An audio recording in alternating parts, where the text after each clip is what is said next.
bien spécifique. Donc on ne rentre pas comme ça dans un appel spécifique.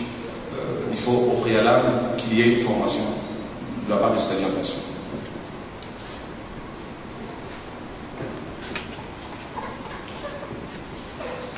Une autre question? Donc il ne faut pas se précipiter, hein. Il faut vouloir faire des choses parce qu'on a reçu une prophétie, sinon on va faire des dégâts. Il faut attendre. Oui. Alors, bonsoir. Donc ma question c'est, quand le Seigneur dit « je n'en perdrai aucun », pourquoi en fait il y en a qui tombent et il en disqualifie, etc. Et très bonne question. Et je n'ai perdu aucun, effectivement. Est-ce que la volonté parfaite du Seigneur était de perdre Judas? Non, parce que Dieu veut que tout le monde soit sauvé, nous dit 1 Timothée 2. Et Dieu veut que tout le monde soit sauvé et vienne à la connaissance de la vérité. Et effectivement, les gens que le Père avait confiés à Jésus-Christ n'ont pas été perdus, ne se sont pas perdus, parce que ces gens, en parlant des 11 apôtres, avaient bien accepté de marcher avec le Seigneur, de suivre sa volonté, d'obéir à sa parole. C'est pour cela qu'ils n'ont pas été perdus. Alors, si nous voulons nous perdre, nous avons l'autorité, nous avons le pouvoir de le faire. Et en même temps, nous avons le pouvoir aussi que Dieu nous a donné pour ne pas nous perdre. Donc, tout dépend aussi de nous, parce que Dieu nous a quand même doté du libre arbitre. Nous pouvons nous en servir pour aller vers le Seigneur, tout comme on peut s'en servir pour se détourner de lui. Et c'est sûr que ceux qui mettent leur confiance en Dieu ne seront pas perdus. Voilà. Quand bien même ils tomberaient parce qu'ils sont confrontés à des difficultés, mais ils ne vont pas demeurer, pratiquer le péché et se complaire dans ça. Ils peuvent broncher, mais toutefois, parce qu'ils sont de Dieu, ils ont la semence de Dieu en eux, ils ne vont pas rester dans ce péché. Voilà.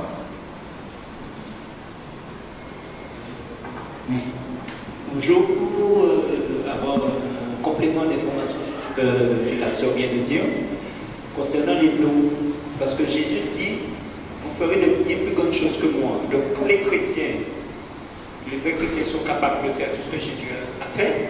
Et est-ce que c'est par-dessus cela que Dieu développe un don particulier pour les pasteurs, pour faire la docteur et tout ça? Ou on a tout ça en nous? Ressusciter les morts, faire les miracles, guérir, tout ce qui est dit dans la Bible.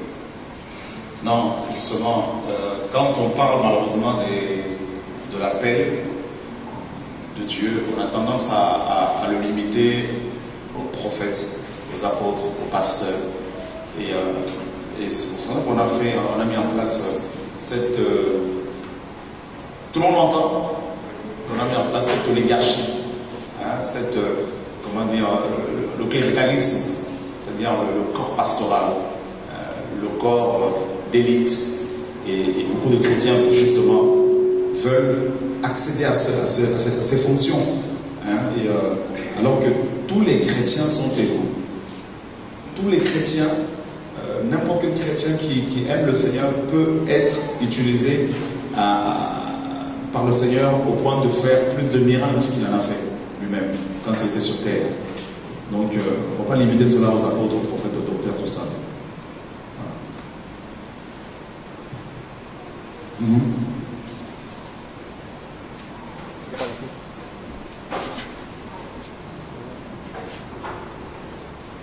Bonjour mon frère, bonjour frères et sœurs. Alors, je voulais poser une question. Quelle différence y a-t-il? Je voulais une explication d'aller prophétiser et le don de prophétie. Donc, la différence entre le fait de prophétiser et le don de prophétie. Oui, d'aller prophétiser, il me semble que j'ai entendu cela. Parce qu'il y a le don de prophétie et le don d'interprétation. Alors, quelle différence y a-t-il aller prophétiser? Parce que je n'ai pas bien compris. Et ma deuxième question, il est dit, celui qui croira sera baptisé au nom du Père, du Fils et du Saint-Esprit. Alors, est-ce que vous pouvez parler un petit peu de ce que c'est le baptême du Saint-Esprit. Je vous remercie. Le baptême du Saint-Esprit. Là, c'est la deuxième question. Merci beaucoup. Et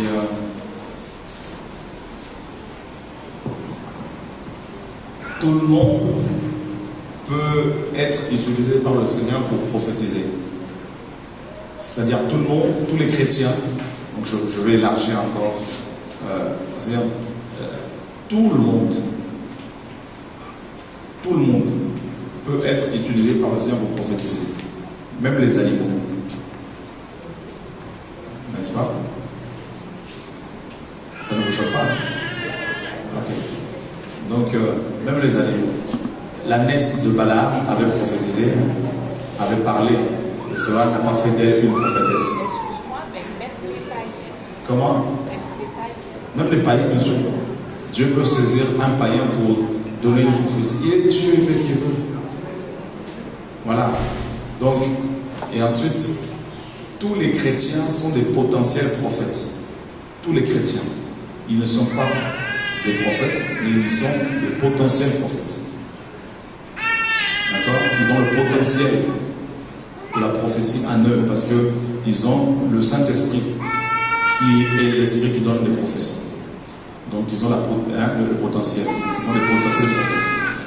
C'est-à-dire, Dieu peut se servir de n'importe quel chrétien pour donner une prophétie, mais cela ne fait pas de lui un prophète. D'accord? Et ensuite, vous avez des prophètes qui, eux, ont le don de prophétie. Alors, il y en a qui disent que, oui, si tu as le don de prophétie, tu n'es pas forcément prophète. Non, c'est faux. Quand on a le don de prophétie, on est établi comme on est prophète. Maintenant, on n'est pas forcément enseignant. Voilà. Parce qu'ensuite, il y a des prophètes enseignants qui passent du temps dans l'enseignement. Voilà. Selon Éphésiens 4. Mais quelqu'un qui prophétise régulièrement, c'est un prophète. Parce qu'il a ce don.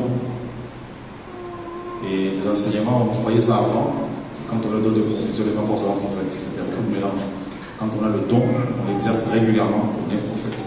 Prophète dans une assemblée locale, par exemple. Paul dit en ce qui concerne les prophètes que 2 ou 3 ou plus parlent, que les autres jugent. Voilà. Donc, c'est bon, c'est clair.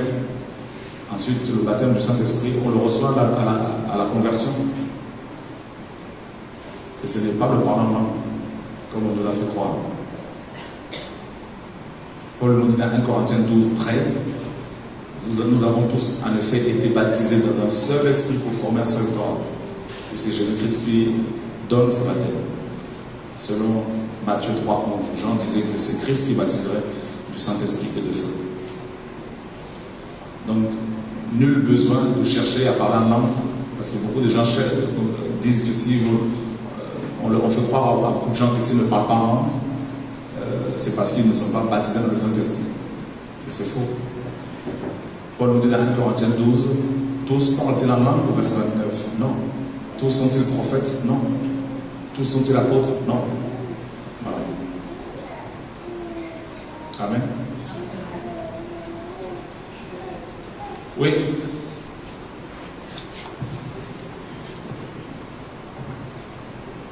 Bonsoir. Je voudrais poser 2 questions. Alors, dans l'évangile de Marc, au chapitre 9, à partir du verset 43, donc je voudrais que vous me donniez une confirmation de ce que je pense déjà.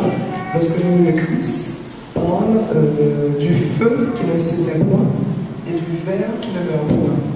Donc concernant le ver qui ne meurt point, moi j'ai compris que lorsqu'il va y avoir des vers physiques. Donc j'aimerais avoir une précision par rapport à cela. Et deuxième question.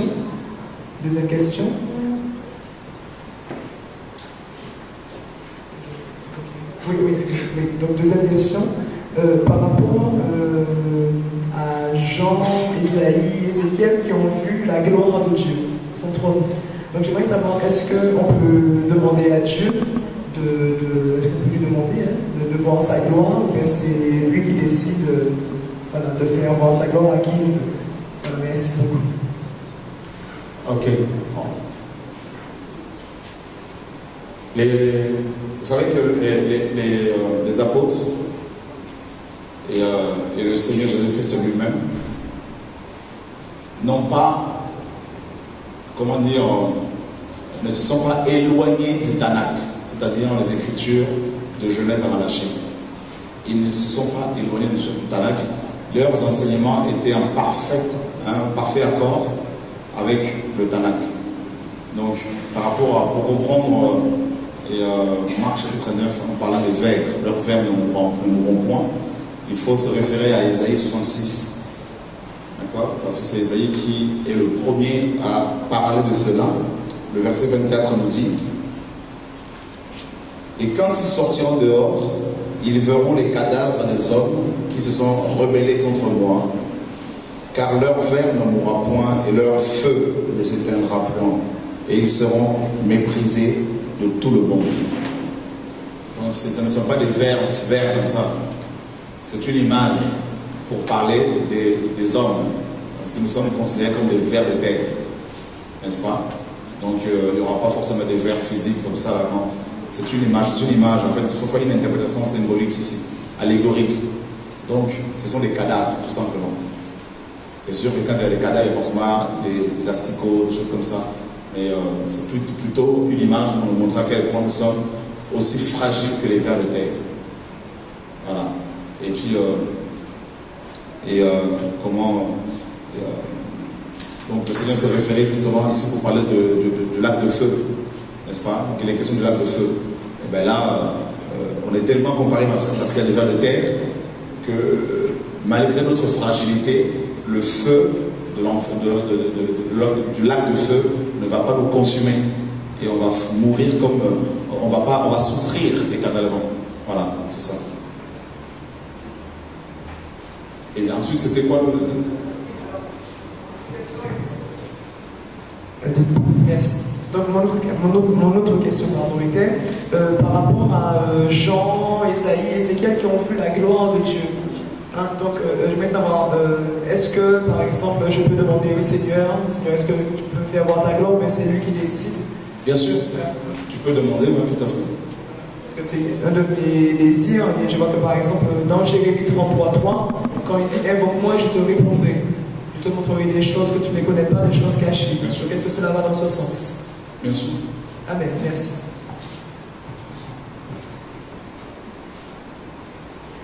Mais il faut te préparer parce que la gloire de Dieu amène aussi la mort. À un prix.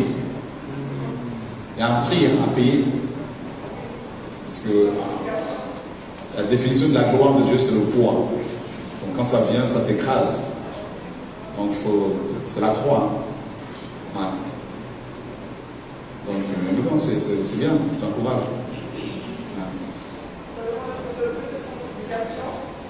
C'est le poids. Voilà. C'est pour cela que quand la gloire de Dieu se manifeste quelque part, les gens ne peuvent pas rester, ils ne restent ni debout, ni assis. Ils sont pliés. Ah ouais. Ouais.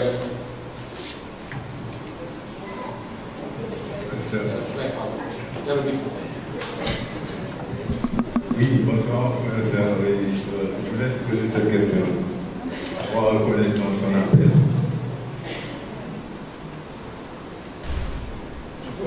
Oui, d'accord. Comment reconnaître qu'on a un appel? Comment savoir si on a un appel? Ok. Et c'est simple. Tu es chrétien? Tu as appelé. Oui. Je voulais parler du temps de fonction ministère, je ne sais pas. Justement, tu as appelé. Je m'explique. Ah, on n'a pas de tableau. Ouais. Merci. Ah, c'est bon.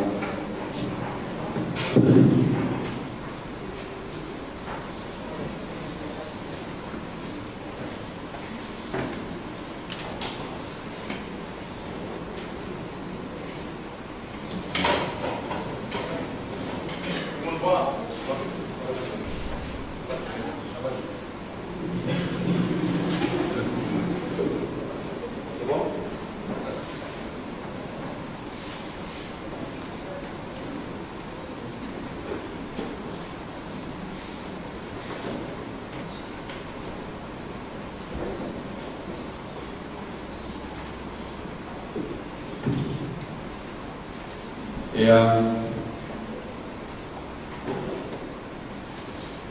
le frère veut savoir comment une personne peut-elle savoir qu'elle a un appel, qu'elle a reçu un appel. Pour beaucoup de chrétiens, quand on parle d'appel, tout de suite, le mot qui est attaché à l'appel, c'est le ministère. Et quand on parle du ministère, pour beaucoup, c'est tout de suite pasteur, apôtre, docteur, prophète, missionnaire. C'est ça, hein? Donc, ok. Donc ça, c'est une vision complètement catholique. Hein? Voilà. Donc, ça vient de l'église romaine.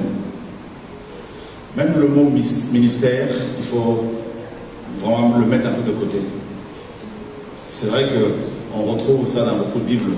On a parlé de ça hier nous-mêmes. Mais ça nous a plus induit en erreur qu'autre chose. Et le mot exact, c'est service. D'accord? Donc, service, serviteur, esclave. D'accord? Alors, vous avez plusieurs termes grecs qui sont utilisés.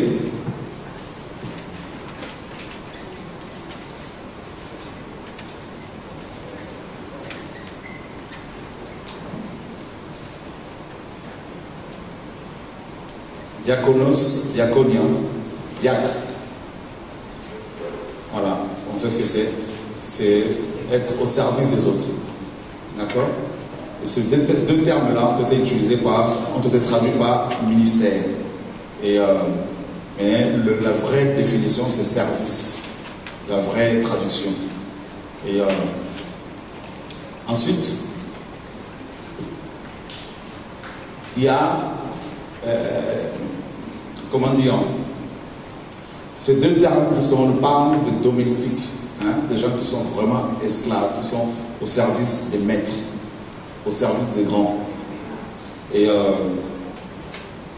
le mot église, justement, comme vous le savez, vient de ecclésia.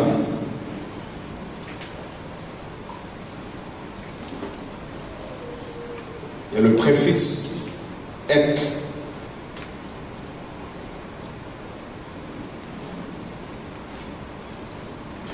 Hors de. D'accord? Hors de. Et ensuite, vous avez le suffixe clésis ou clésia, qui signifie appel ou encore convocation. D'accord? Donc vous voyez que la définition même de l'Église fait allusion à l'appel qu'on a tous reçu. Donc c'est pour cela que désormais si quelqu'un vous dit oui, il y a un appel sur ta vie, il faut lui dire oui, mais je suis déjà appelé, je le sais parce que je suis membre de l'Église. D'accord? Et donc c'était l'assemblée des Grecs qui était convoquée par des héros, pas héros vaillants tout ça, mais héros, des gens qui criaient, hein, des messagers, et convoqués pour voter des lois, pour élire leurs magistrats. Donc voilà, ils étaient convoqués à police. Police, c'est la cité. C'est bon, tout le monde est là? Un peu fatigué? Ça vous intéresse tout ça, c'est bon? Gloire à Dieu. Ça c'est capital. Hein? On entend toujours l'église, mais t'es pas venu à l'église, mais on ne te voit pas à l'église, tout ça, mais qu'est-ce que tu fais? Voilà. On crée des sectes quand on parle comme ça. Voilà. Et les gens sont enfermés dedans. Alors qu'à la base, nous sommes une assemblée de gens qui ont reçu simplement un appel, qui ont répondu à l'appel. Ils sont appelés hors d'eux. Et le père de la foi, Abraham, a été appelé hors d'eux également. Et l'assemblée d'Israël dans le désert, donc les enfants d'Israël, était aussi une église, comme vous le savez, appelée hors de l'Égypte. Donc, tout chrétien était appelé. Voilà. Et ensuite,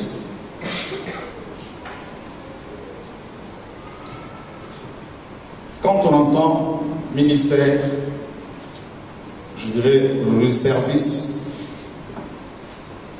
il y a deux services. Il y a le service général, c'est-à-dire nous sommes tous appelés en tant que chrétiens à ce service-là. Donc le service général, c'est ce que Calvin et d'autres réformateurs ont appelé le sacerdoce universel, la prêtrise universelle. D'accord? Et la prêtrise universelle.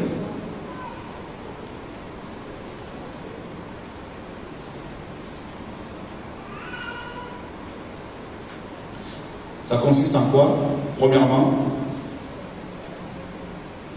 l'adoration.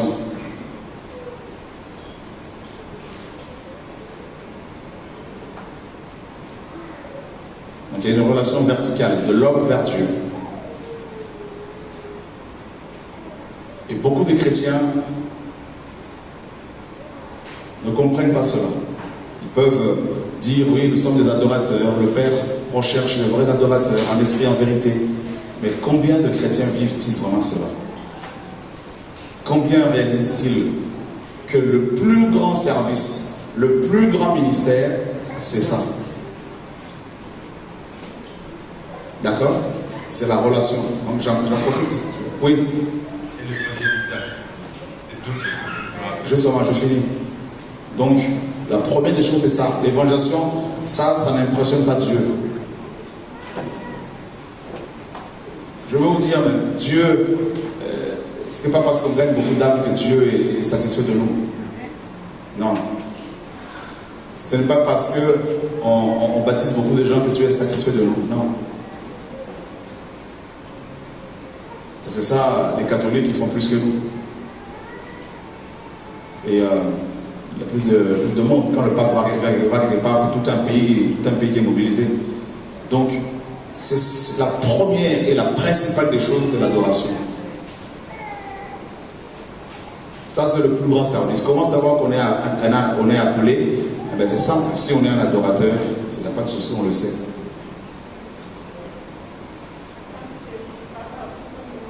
Comment?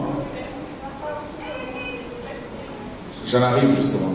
C'est que vous êtes pressé, mais j'en arrive. Je ne veux pas m'avancer trop vite. Ça, c'est capital, vous savez. Je ne vous cache pas. Hein. J'ai qu'une envie, c'est de rester avec Dieu dans l'adoration.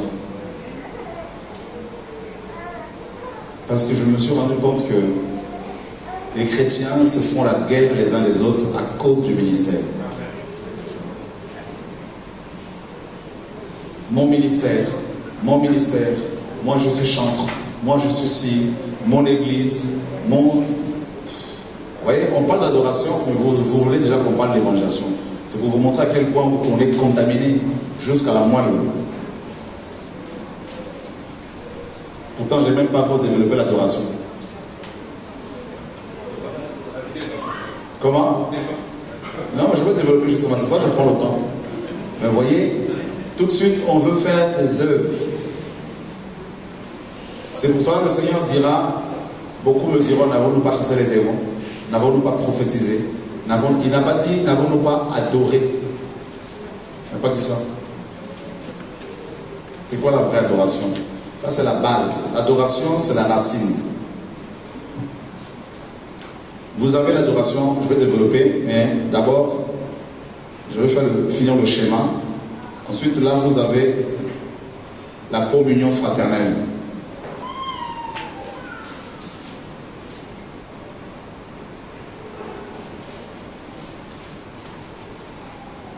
D'accord?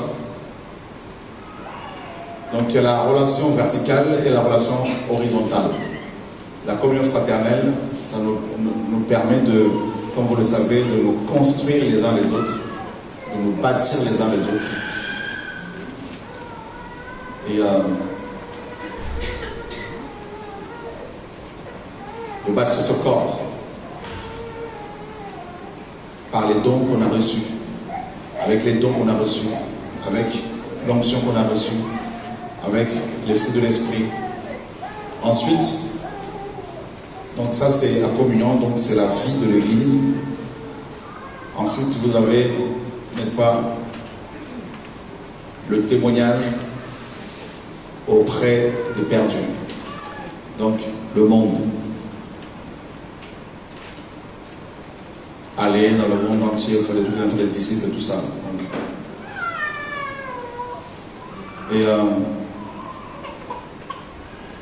il y Hier, je nous disais que beaucoup de gens, parmi les chrétiens, ils ont la connaissance, ils ont des grâces, mais ils ne sont pas enseignés par Dieu.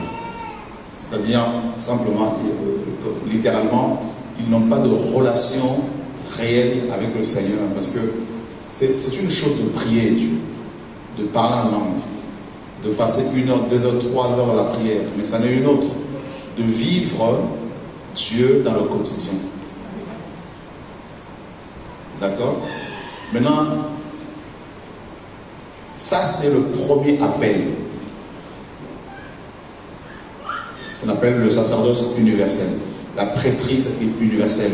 Parce que nous sommes tous des prêtres, nous sommes tous des rois, nous dit la parole.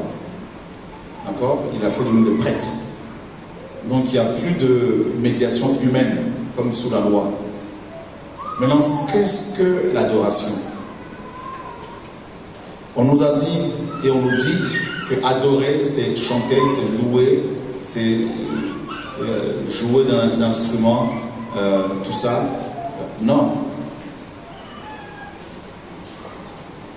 Sinon, Dieu ne dira pas dans la Bible, éloigne de moi le bruit de tes cantiques. Si l'adoration c'était le fait de chanter.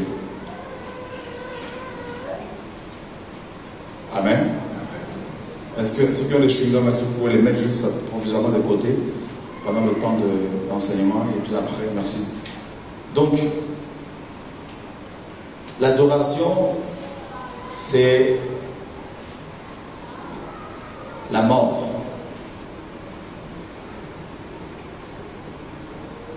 La mort à soi-même. C'est le sacrifice. Sous la loi, il y avait au moins 5 sacrifices. Par exemple, il y avait le sacrifice que nous avons connu hier, appelé action de grâce, mais c'est plus le sacrifice de paix, de remerciement. Cette offrande, selon Lévitique 3, Lévitique 7. Il y avait le sacrifice de culpabilité, le sacrifice, n'est-ce pas, comment dire, l'Holocauste, hein, qui était le plus grand sacrifice, l'Holocauste. C'est le seul sacrifice où, n'est-ce pas, l'homme n'avait pas sa part. L'animal qui était offert en Holocauste était entièrement brûlé. Entièrement brûlé, entièrement consumé. Et l'homme n'avait même pas une petite miette. C'était une offrande qui était exclusivement, n'est-ce pas, réservée à Dieu. Et donc, si vous voulez comprendre l'adoration, il faut comprendre l'Holocauste.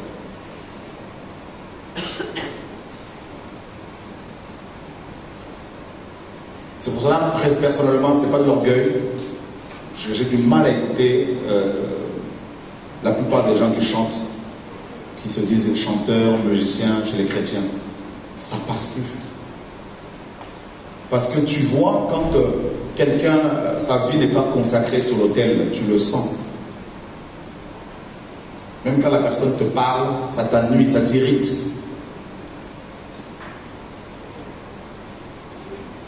Tu sens que sa vie n'est pas offerte.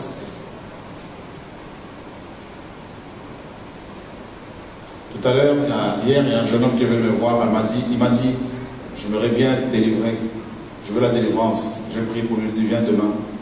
Il est revenu, je lui ai posé des questions, je lui ai dit, est-ce que tu sais que la délivrance, c'est le salut? La délivrance, c'est aussi le salut, c'est aussi le fait d'arrêter le sexe. Il me dit ça, je ne pourrais pas. Il me dit, ben voilà, il n'y a pas de délivrance.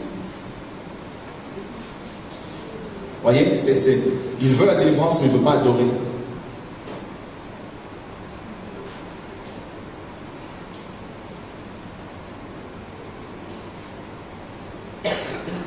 En venant ici, en côtoyant les uns les autres, je vois qui sont ceux qui sont véritablement convertis. Mais on ne dit pas tout, on observe, on regarde. Dieu te montre, regarde. Il n'y a pas de vie, c'est rare de voir des vies offertes à Dieu. J'ai envie de pleurer.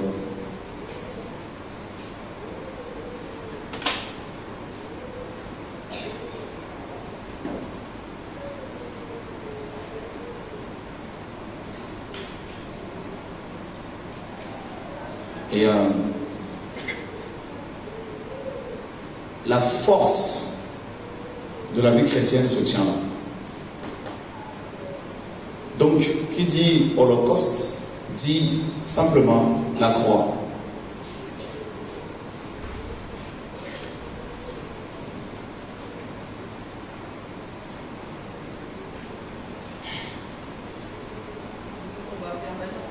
Hein? C'est un combat permanent contre la chair.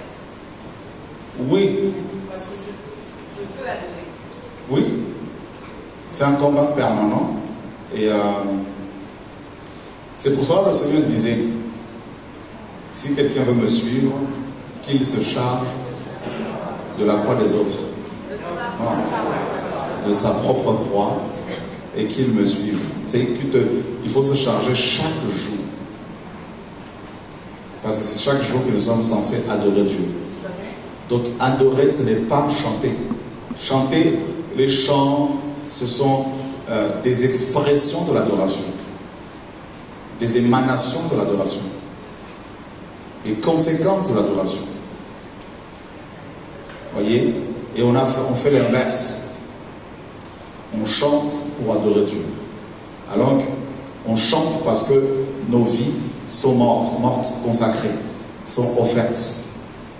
C'est comme si vous dites à quelqu'un, j'ai un animal avec moi, je ne l'ai pas encore mis sur l'autel, sur le feu, mais je veux qu'il y ait de la fumée. La fumée, on peut dire, c'est les chants. Représente les chants. L'adoration, c'est l'animal qui est sur l'autel, en train de brûler. Voyez?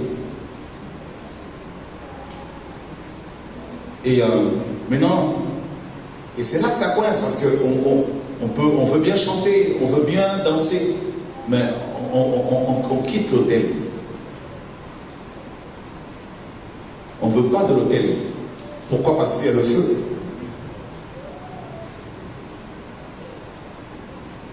Il est dit dans Hébreu que par une seule offrande, Yeshua s'est offerte comme l'agneau, on dit l'agneau de Dieu. On ne comprend pas tellement toujours l'agneau de Dieu. Vous savez, par le sacrifice de l'agneau, le Père était adoré.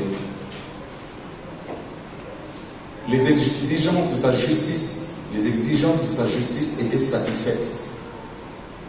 Lorsque l'odeur, n'est-ce pas, du sacrifice de son fils est montée. Rappelez-vous, quand Dieu, après le déluge, quand Noé est sorti de l'arche, qu'est-ce qu'il a fait Noé? Il a offert quoi? Un sacrifice. C'était quoi le sacrifice? L'Holocauste. Et qu'est-ce qui s'est passé? Dieu a, n'est-ce pas, senti cette bonne odeur. Et qu'est-ce qu'il va faire? Il va prendre des décisions. Il va prendre une décision en disant, je ne détruirai plus la terre. Parce qu'il y avait l'Holocauste. C'était l'image de Yeshua. C'est ça l'adoration. Voyez, le premier homme à avoir offert ce sacrifice, c'est Abel.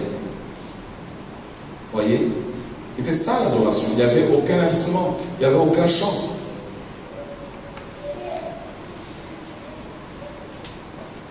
Ah oui, aujourd'hui l'adoration était vraiment puissante. Mais non, ça c'est pas ça l'adoration.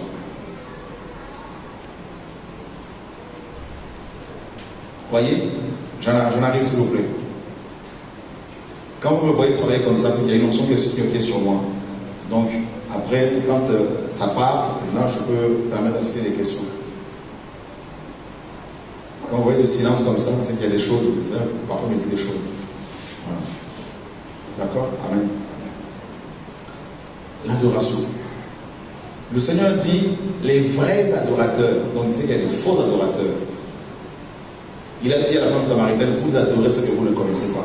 Donc, quand on chante, quand on loue, alors que nos vies ne sont pas consacrées, on adore Dieu sous une autre forme, et Satan a introduit une autre forme d'adoration par les chants.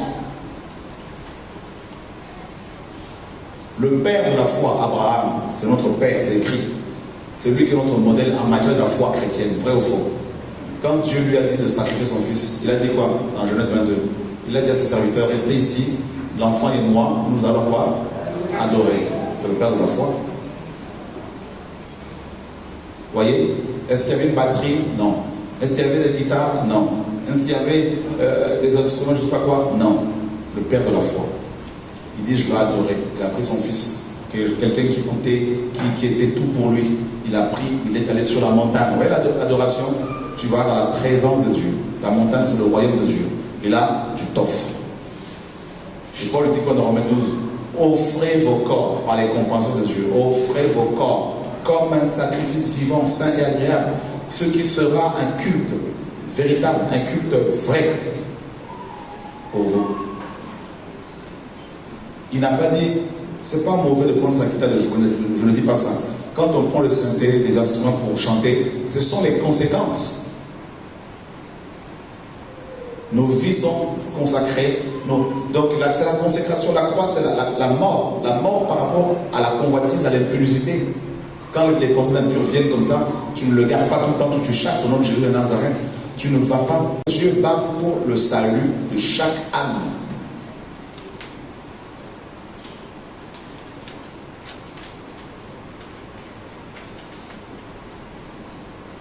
Comment savoir qu'on a reçu un appel? Eh bien, c'est ce que je suis en train de vous dire. C'est-à-dire, c'est ta vie s'offre, tu t'offres à Dieu avec tes défauts, on a tous des défauts. Dieu va te mettre sur l'autel, il va mettre son feu, le feu va venir, il va te brûler, ça fait mal, tu es crucifié. Et du coup, quand les gens te blessent, tu vas jeûner pour eux, tu vas prier pour eux, tu vas plier tes genoux.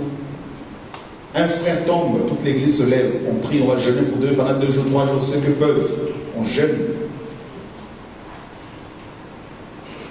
Vous savez, beaucoup de gens me voient critiquer, dénoncer pardon les pasteurs, mais très peu savent que je vais jeûner pour eux, que je veux les voir pour parler, partager dans la sagesse, dans l'amour. Je pleure devant Dieu parfois. Si vous me voyez pleurer pour eux, vous allez être choqués.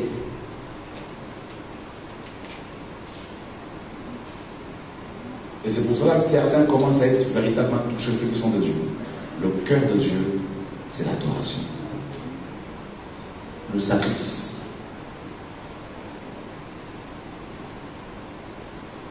Et regardez, Paul dit, pour moi je sers déjà de libation. C'est un mot fort. Une libation. Vous savez ce que c'est, non?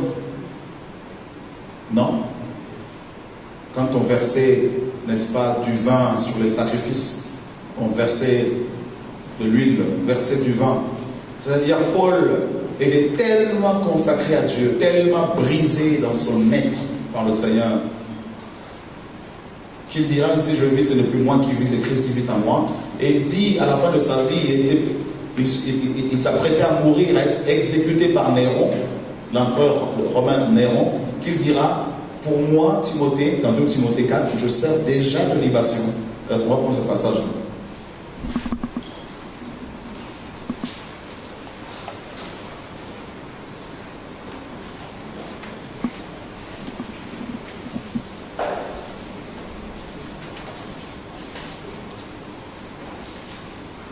« 2 Timothée, chapitre 4. On va lire le verset 6. « Car pour moi, je m'en vais maintenant servir de libation, et le temps de mon départ est proche. » Ça, c'est le sacrifice à la mort.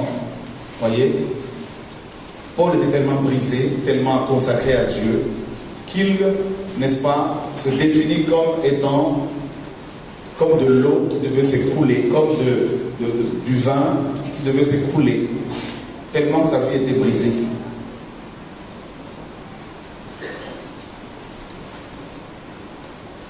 Et le secret d'un service puissant, le secret d'une vie chrétienne puissante réside là, c'est la clé. L'adoration. Un adorateur, quelqu'un dont la vie est consacrée, quelqu'un dont la vie est sur l'autel, un adorateur est un intercesseur. Un adorateur est un, n'est-ce pas, est comme un avocat. Un adorateur est et quelqu'un qui va plaider pour la cause des autres.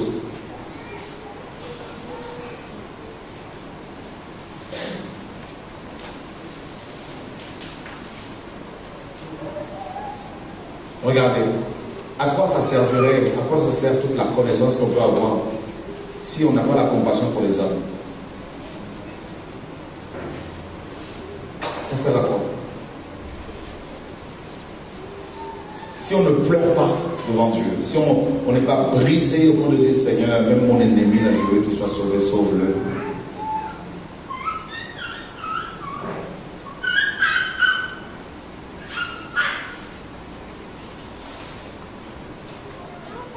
Donc, c'est la consécration, c'est le sacrifice, c'est la mort à nous. Le Seigneur dit, celui qui veut me suivre, qu'il renonce à lui-même. Voilà l'adoration.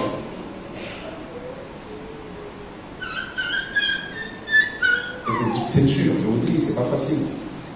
Mourir à soi-même, mourir par rapport à son caractère.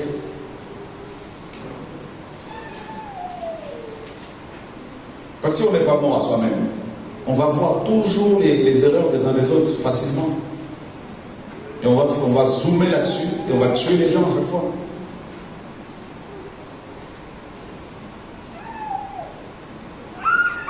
Je fais la part des choses entre les erreurs et le péché. La connaissance que l'on reçoit, si on n'est pas sacrifié, si on n'est pas dans l'adoration, je vois mon frère, je vais zoomer. Et une fois que j'ai zoomé sa vie, je vois tous les détails, je le matraque. Je le tue, je passe à autre chose. Je parle des erreurs et non du péché. Parce que tout le monde a des failles. Voilà le légalisme. C'est l'acquisition de la connaissance dans le but de dire toi. Et c'est fini. Et on ne fait plus l'œuvre. Et vous m'excuserez, c'est ce que je trouvais en Guadeloupe.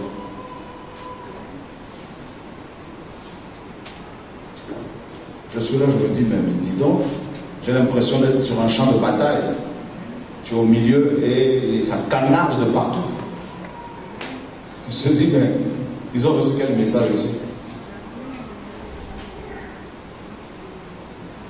C'est grave.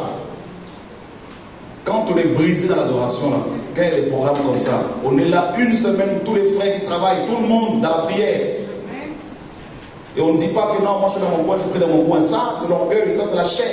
Ça, ce n'est pas connaître Dieu. Vous voulez le réveil, vous n'aurez pas le réveil. Non. Vous aurez des problèmes dans vos assemblées parce qu'il y a beaucoup d'orgueil, parce que les gens sont suffisants, ils pensent connaître alors qu'ils ne connaissent rien. Frère, c'est pas le jour où je parlais avec l'onction apostolique. C'est ce qui m'a saisi maintenant. C'est pas parce que j'entends ici, la comprenez, Dieu m'a parlé. J'ai vu, ce matin, j'étais dans la chambre de quelqu'un, j'ai vu sa maison, était ici, il y avait le carrelage là, mais ça glissait, tout le monde tombait là-dedans. Là. Tu vas vraiment montrer les tags des gens ici. C'est quand tu marches, là, quand tu marches sur les yeux, fais attention. Et je disais à la personne, il faut mettre un tapis pour ne pas que les gens tombent. Dieu me dit, voilà l'état des églises ici. Toutes.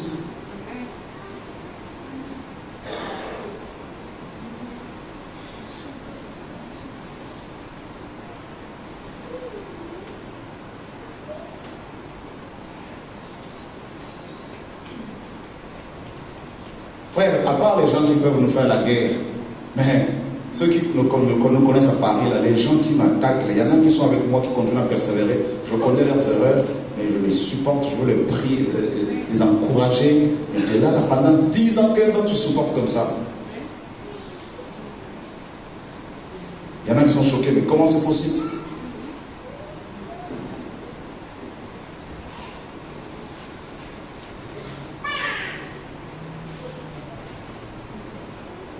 Quand on fait des programmes de réveil, des programmes comme ça à Paris, toutes les équipes, un mois, tous les vendredis, prières, parfois c'est tous les jours, tous ceux qui travaillent, tout le monde uni, un seul corps dans la prière. Les gens quittent leurs assemblées locales, ils viennent, on s'unit, tout le monde c'est la prière. Si Dieu nous dit jeûner 40 jours de jeûne, ceux qui peuvent, on mange seulement le soir. Et on vient, il et on est en prière. Les gars de TV de vie laissent leur costume là-bas, la prière là-bas, c'est le champ de bataille. Les gens de radio de vie, les gens de machin, les gens du Bourget, les gens de telle assemblée, tout ça, tous ceux qui veulent participer. Quelqu'un doit prendre le micro ici, là, il faut qu'il prie avec nous. C'est pour cela que vous allez voir de tels programmes, il y a une telle présence de Dieu, il y a des choses qui se passent, les gens sont attirés du monde entier, il y a des choses qui se passent. Pourquoi? Parce que il y a une consécration, les gens sont sur l'autel, on est sur l'autel, on est en train de gémir ensemble.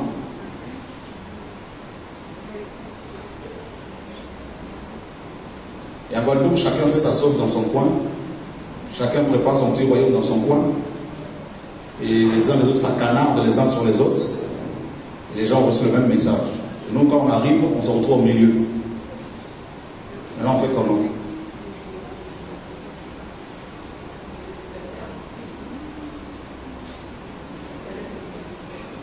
Comment? Oui. La mariage, mais je suis mariée très jeune. Et j'ai fait 11 enfants, mais toute personne ne peut pas se marier. Parce que pourquoi? Il y a des personnes qui se marient très jeunes, et après ça, il y a d'autres messieurs qui, pendant que la dame, le monsieur n'est pas, et il vient dans le foyer. Et moi, mon mari est mort, mais je respecte toujours mon foyer. Mais toute personne ne peut pas se marier. Non, il vaut mieux qu'il reste dans le péché. Ne peut pas se marier. Parce que ça n'appelle pas comme avant. D'accord? Ça n'appelle pas comme avant. Ok, on fera ça après. Je finis d'abord ce que Dieu me montre. Voyez, le réveil, c'est quoi? Le réveil, ça commence par l'adoration. Tous les hommes de réveil, toutes les femmes de réveil, lisez bien, c'est des gens qui étaient en libation. Pardon. Ce matin, dans cette vision, je suis rentré dans cette chambre. Je me disais, oula, je risque de tomber ici, là, de glisser ici, là, c'est compliqué. C'est très glissant. C'est le terrain ici.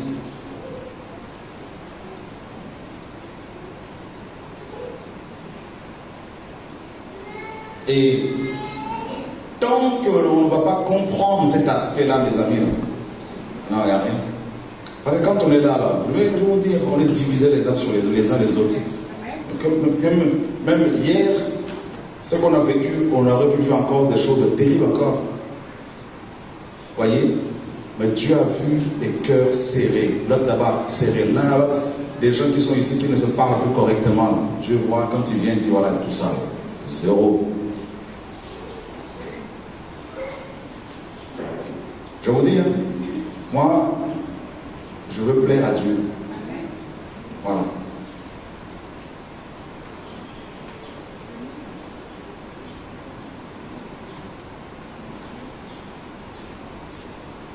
Ne croyez pas que les gens vont venir me voir pour me raconter forcément des choses. Je dis, Dieu m'a parlé, Dieu me parle.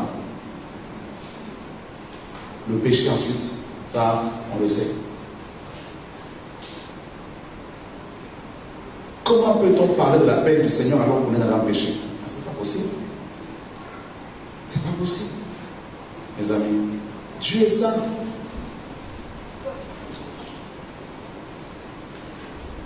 Et il nous fait passer d'abord ici. C'est le socle. C'est la base. C'est le fondement. Tout commence par là. Vous savez, quand les sacrificateurs entraient dans le tabernacle,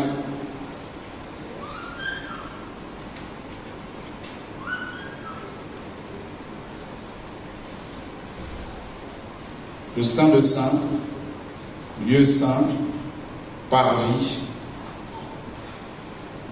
première porte, deuxième porte, troisième porte. Ici, il y avait l'autel d'airain, le bassin, l'autel d'airain et le bassin, la cuve d'airain. L'autel d'airain et la cuve d'airain. Quand on entre ici, avant d'accéder au chandelier, à la table du pain des propositions. Il faut impérativement passer par l'autel des reins et la cuve de reins. Dans la cuve de reins, il y avait de l'eau avec laquelle les prêtres se lavaient les pieds et les mains. On ne pouvait jamais accéder au lieu saint, et encore moins au sein de saint, sans passer par le parvis, c'est-à-dire l'autel des reins et la cuve des reins. L'autel des reins, bien sûr, c'est la croix. La croix. La table de pain de proposition, il y en avait 12. Chaque sabbat, on les renouvelait. Le fondement. On ne pouvait pas prétendre manger ce pain sans passer par la croix. Le chandelier, la lumière, la révélation, les 7 lampes, la pleine connaissance, la révélation de Dieu. On ne pouvait pas avoir cette révélation sur Dieu, sur qui est Dieu, sans passer par la croix. Frère, je vous dis une chose. Avec la parole de Dieu, avec l'évangile, si vous n'êtes pas brisé, si vous n'êtes pas mort, si vous n'êtes pas dans l'adoration, je vous assure, même si vous aimez Jésus, vous allez créer des sectes. Et vous allez créer des petites sectes, aussi bien dans les bâtiments, les grands bâtiments que dans les maisons ou dans la nature, des petites sectes. Et automatiquement, vous sortez de la vision de Dieu. Croyant bien faire, mais vous êtes sortis. Parce qu'on n'a plus de recul. On n'a plus une vision panoramique. On a une vision limitée et c'est fini. C'est fini. Là, la consécration, la mort, l'adoration, mes amis, c'est important.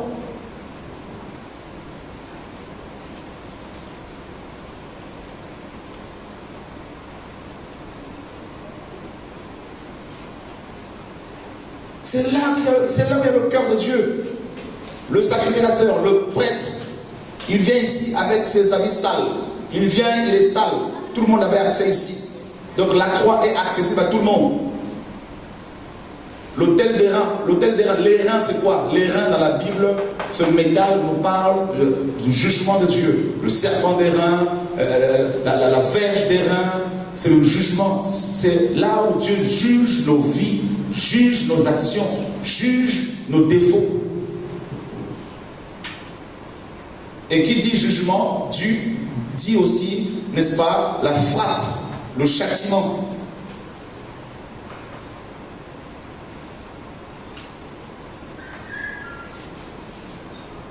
Regardez Jonas. C'est une fois qu'il s'est retrouvé dans le ventre du poisson qu'il a commencé à adorer, à parler à Dieu. Vous voyez la croix? Voilà. C'est l'intimité. Dieu te prend, il te brise, il t'isole. Il t'apprend comment parler à ta femme, comment parler à ton mari. Ça sert à quoi d'avoir l'onction, d'avoir les dons si tu parles mal à ton mari?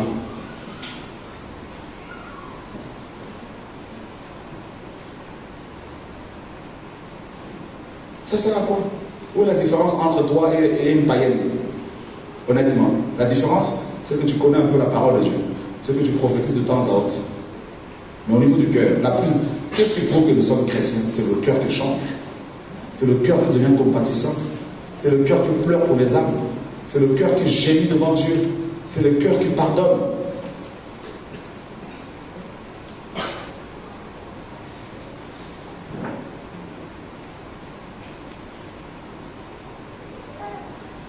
C'est la clé, c'est la base.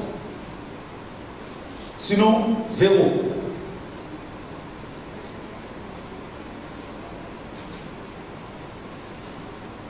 Un jour, Dieu m'a dit, je vais t'envoyer beaucoup de monde, ne n'abuse pas de ces gens. Il y en a qui disent, mais frère, comment ça se fait que les gens viennent du monde entier comme ça? D'autres vont dire, non, c'est l'idolâtrie. Il y a une partie de vérité. Ça, il faut toujours équilibrer. On dénonce ça. Mais il y a une autre partie, c'est quoi? C'est que certaines personnes qui viennent voir aussi nos défauts et se rendent aussi compte que nous voulons être comme tout le monde, nous voulons parler avec les frères et sœurs, encourager les frères et sœurs. Le caractère de Christ attire aussi. Voyez, fait que tu vas devenir un exemple, un modèle pour beaucoup de gens. On a besoin de modèles. Paul parlait des modèles. Vous savez, dans Philippiens 3, je ne sais même pas pourquoi je me pousse à parler de ça, il y a forcément des raisons. Je n'avais pas prévu de parler, c'est la question de la personne qui a suscité tout ça. Qui a suscité. Dans Philippiens 3, Paul dit, regardez ou portez le regard sur ceux qui marchent selon le modèle que vous avez à nous. Vous savez, le mot modèle signifie en grec typos. C'est le typos, la typologie, le type. Vous voyez, c'est une image qui reflète une réalité. Et c'est ça, ma soeur, mon frère. Toi, tu es marié, mon frère, tu es marié, mais si tu traînes avec une femme mariée, mon frère, tu vas renvoyer quelle image aux gens qui vous regardent de loin? Tu n'es plus un modèle. Tu as beau avoir toute la connaissance, tu as beau prophétiser, vous n'êtes plus un modèle. Vous renvoyez, il faut faire très attention en même temps. Je parle de l'aide globale, c'est important.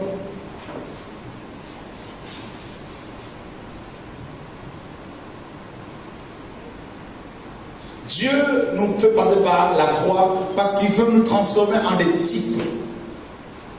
Parce que l'homme a été créé l'homme a été créé à l'image de quelqu'un, l'image de Dieu. Donc le modèle que le Père a utilisé, c'est son Fils. Donc vous voyez, nous avons en nous cette semence-là. On a toujours besoin d'un modèle. C'est à nous. C'est pour cela que quand un rappeur commence à avoir du succès, beaucoup de jeunes commencent à se comporter comme lui, à parler comme lui, à s'habiller comme lui, à avoir ses tics. C'est inné en nous.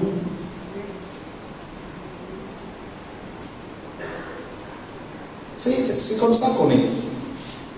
Et on peut imprimer, malheureusement, une autre image, une mauvaise image, qui finit par déformer les gens, détruire les gens.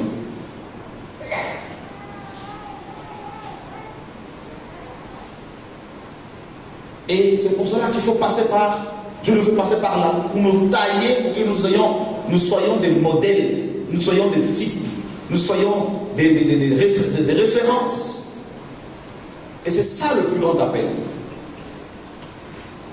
Si vous savez, mon frère, mes frères et sœurs, combien de fois j'aimerais arrêter de voyager pour rester avec le Seigneur chez moi. Je vous parle avec mon cœur. Si vous saviez combien de fois je voudrais simplement, je ne vous cache pas, je vous envie tel que vous êtes là.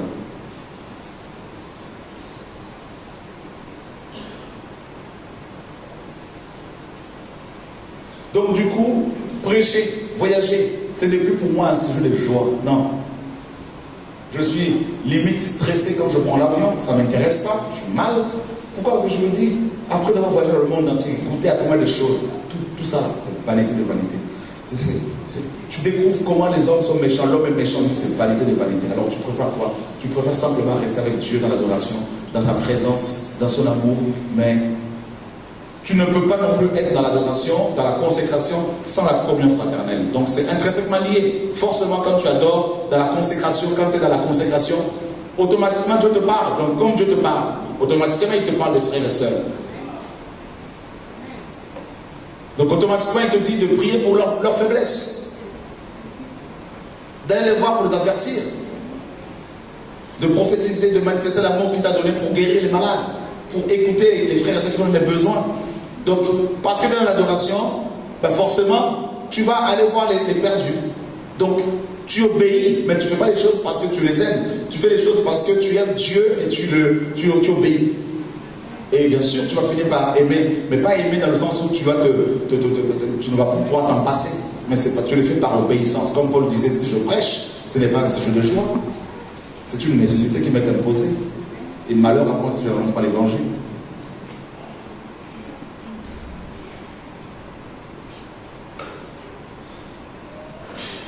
La clé, la source de tout. Donc du coup, aujourd'hui, quand je vois d'autres chrétiens, même ceux qui n'ont pas reçu, compris ces messages-là, ces choses que nous avons, le peu de choses qu'on a compris, qu'est-ce que je fais? ceux qui aiment Dieu et qui sont dans l'ignorance, qui aiment vraiment le Seigneur, je vais les prendre dans mes bras. Je ne veux pas d'emblée commencer à parler, vous savez la dîme, vous savez de Babylone. Non. Je leur témoigne d'abord l'amour du Père. Amen.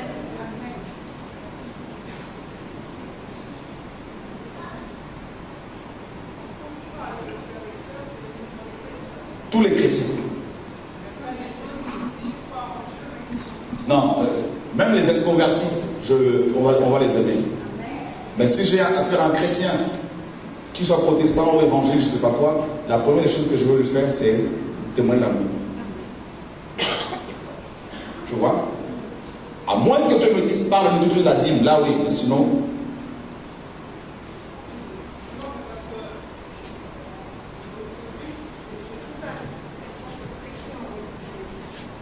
Chrétiens religieux. Des vrais chrétiens, ouais. Des gens qui sont, dont la vie est consacrée au Seigneur. Et tu le vois, ceux qui sont brisés. Regardez Élie. Élie était un homme brisé. Il était tellement brisé qu'après avoir remporté les grandes victoires face au prophète de Baal et d'Astarté, qu'il dira, je ne vaux pas mieux que le Père.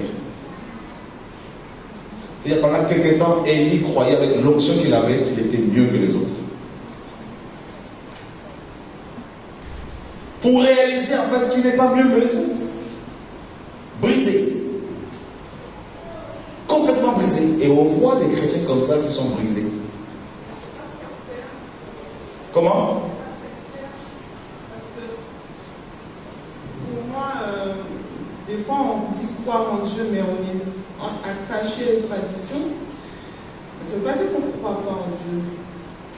Mais parfois on n'a pas la connaissance parce que c'est enseigné de génération en génération. Mais ça ne veut pas dire qu'on n'a pas un cœur à aimer, à croire en Dieu, etc. Pas du tout. Il y a des gens qui sont encore de l'ignorance, mais qui aiment le Seigneur, sincèrement. Paul, il pensait bien faire quand il persécutait les chrétiens. Son cœur était sincère et il dit qu'il agissait par ignorance. Tu vois, non? Pourtant, il aimait le Seigneur. Et quand Dieu, vous savez, Dieu ne juge pas, ne nous frappe pas parce que nous avons fait une erreur. Dieu juge les motivations. Tu vois ce que je veux dire? C'est-à-dire, comment c'est ton prénom? Carole. Carole. Je suis chez moi, je commence à préméditer un meurtre, un mal contre toi. Pourtant, j'ai la connaissance. Ou un homme qui se dit chrétien dit, moi, je vais aller voir Carole, je veux faire la cour, je vais la draguer, je vais aller avec elle et puis je vais demander pardon au Seigneur. Tu vois ce que je veux dire? Là même, la justice humaine juge plus les préméditations que les juge de tout. Mais je veux dire, tu vas être beaucoup plus sanctionné si tu fais juste par préméditation. Donc, du coup, quand tu es brisé de plus en plus, vous savez, un jour Dieu me dit souvent, la connaissance que je te donne, ce n'est pas pour aller condamner. La connaissance que je te donne, la grâce que je te donne, défoule le monde entier, il faut être très très prudent. Donc, plus Dieu t'élève, plus il te révèle les choses, plus il te brise au point où tu vas avoir un cœur tellement large que tu vas commencer à pleurer quand tu vois les gens pécher. Tu vois, ça change tout. Tu vas commencer à pleurer, à gémir. Parfois, tu es là, tu veux manger, tu manges pas, tu gênes aujourd'hui pour les gens. Donc, du coup, quand tu as affaire à des gens, d'abord des inconvertis, tu ne les vois plus par rapport à leurs apparences, mais tu te dis, qu'est-ce qui fait que ces gens soient comme ça? Qu'est-ce qui fait que cette femme s'habille mal comme ça? Je prie pour elle. Et tu vas te dire, voilà, il y a tel problème. Et quand tu vas dire à la personne, voilà, tu es comme ça parce que tu as été violé, la personne va se mettre à pleurer.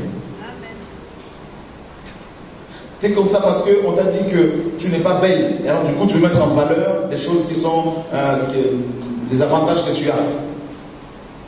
Et du coup, la personne va se mettre à pleurer, à comprendre qu'elle n'a pas besoin de ça. Donc, au lieu de traiter à la surface, au lieu de soigner les conséquences, tu vas soigner les causes. Et c'est ça même la médecine. Hein. On va traiter les maladies à la racine. Tu as un problème de la peau, hein, c'est quoi? Des boutons, tout ça. On va dire, bon, c'est un microbe, c'est au niveau de ton sang. Prends tel médicament, on fait une perfusion, on va à la racine. Et la parole que Dieu nous donne, la connaissance qu'il nous donne, si on est dans l'adoration, si on est consacré, Dieu va nous donner des stratégies qui lui est là. Il va nous montrer, vous voyez, s'il y a des problèmes comme ça, c'est parce qu'il y a tel problème. Voilà la solution. Et pour chaque cas, il y a une solution. Pour chaque cas, il y a une méthode. Et si maintenant les gens refusent, là c'est autre chose. Tu vois, non? Et tout ça, je me dis, vous ne pouvez pas voir ces stratégies si on n'est pas dans l'adoration, dans la présence de Dieu. C'est fini, c'est rien. Et vous savez, Paul dit, la connaissance enfle, mais l'amour édifie. La connaissance, avec la connaissance, tu peux raser, tu peux tout. Je ne parle pas des faux pasteurs qui sont vraiment, eux, c'est fini, ils savent ce qu'ils font. Mais vous avez des frères et sœurs, vous avez des gens qui font des choses parce qu'ils sont ignorants, parce qu'ils aiment Dieu, mais ils ne connaissent pas, ils n'ont...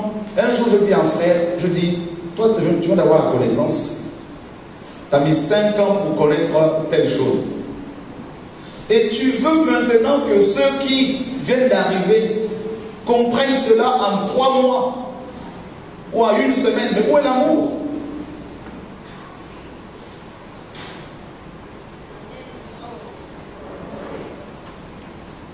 Est-ce que je me fais comprendre? Je ne sais pas si...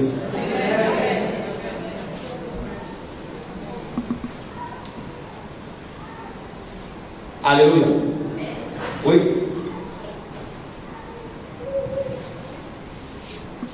Justement, donc tu sais, pique l'amour. Mais je me dis, en fait, des fois, quand tu viens, tu dis qu'il faut vivre la communion fraternelle, c'est sûr, on voit tout ça, mais c'est sûr que quand tu es blessé, à chaque fois, tu veux bien, si Dieu te donne l'amour, même si tu veux aimer, mais excusez-moi, on est humain en fait. Donc, mais si tu es constamment blessé dans une assemblée, rien ne t'empêche de bénir tout le monde si Dieu te permet et de te retirer pour te protéger aussi. Ça, c'est pas un problème. Oui, mais en fait, ce que je veux dire, c'est-à-dire que même si, bon, je ne parle pas du fait de l'assemblée, c'est qu'il y a l'après. Si quelqu'un vient et te pichonne, non, te pince, excusez-moi. Si quelqu'un te pince, en fait, sur la route, tu as dit, bon, ok, il m'a pincé, je le prends, voilà, je le prends cool, c'est pas grave, Seigneur, pardonne-lui. Il revient, tu dis, bon, tu lui dis, écoute, il ne faut pas pincer, c'est pas bien, ça me fait mal, quand tu me pinces, ça me fait mal. Il ne comprend pas. Il revient te pince, ou du moins il n'a pas compris, tu dis peut-être que bon, il revient te pince une 2e fois. Tu dis, bon, il n'a pas compris, Seigneur, pardonne-le, c'est peut-être moi qui ai un problème, je lui ai peut-être mal expliqué, je lui explique. Tu prends, tu reformules d'une autre manière. Il ne comprend pas. Tu vas, tu pries, tu dis Seigneur, aide-le. C'est peut-être moi qui ai un problème, peut-être moi que je manque peut-être d'amour. Je peux te poser une question? Oui. C'est un homme? Non, en fait c'est général. Hein? C'est général, non, c'est pas par rapport à une personne. Ok. Mais quand c'est comme ça, c'est simple. Si tu vois que tu es régulièrement blessé, eh bien, c'est sûr qu'il faut pardonner. Mais pardonner ne veut pas forcément dire continuer à marcher avec ces personnes-là. D'accord? Parce que tu vois que ta vie spirituelle est menacée, parfois il faut se séparer dans la paix. Mais on n'est pas ennemis, voyez, pour préserver sa vie spirituelle. Ce que je veux dire, c'est tout après. C'est-à-dire que quand tu as été comme ça, tu te dis, mon Seigneur, j'ai déjà pardonné 1 fois, 2 fois, toi tu pardonnes. C'est vrai, tu dois pardonner les autres. Mais il y a, en fait, je veux dire, il y a toutes ces blessures et tout. Et après, dire, bon, ben, tu ne vas pas faire de communion fraternelle, puisque, excuse-moi de dire, c'est peut-être. Je vais dire, mais on a marre des autres, quoi. On a marre, excuse-moi. Non, je comprends. Voilà, tu en as marre des autres, peut-être que c'est toi qui as un problème, mais tu en as marre, en fait. Je comprends tout à fait. Mais regarde. On nous a fait croire aussi que la communion, il faut être nombreux. Non. Le Seigneur a dit là où 2 ou 3 s'assemblent, à mon nom, je suis là.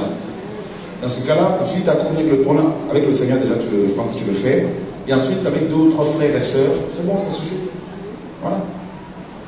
Parce que l'objectif de la communion fraternelle, c'est quand même de nous encourager, hein, comme Hébreux 12, Hébreux 10, 24 le dit, pour nous exciter à l'amour et aux bonnes œuvres. Si tu vois que la communion avec des frères et sœurs commence à plus te détruire qu'autre chose, il faut, n'est-ce pas, s'en éloigner et se préserver dans la paix. Et comme ça, pas de problème. Moi, je vis cela. Et je me suis rendu compte que la vie chrétienne, elle n'est pas facile. Mais la communion en a besoin, attention. Mais on ne doit pas subir l'amitié des uns et des autres. On doit choisir dans la prière avec qui marcher. Mais je me demande en fait, dans tout ça, est-ce que c'est pas aussi une forme de manque d'amour? Et dans ce cas-là, je dis ça peut être aussi de mon frère, en fait, ça peut être de ma faute. Peut-être que j'ai un problème. Et je demande donc à Dieu, du moins, comment justement avoir du moins cet amour-là, puisque on ne peut pas l'avoir de lui. Quelle est ta relation avec ton père? Avec mon père, ça va. Avec ta mère, ça va? Oui, ça va. Avec tes frères et sœurs, si tu as. Ça va aussi. C'est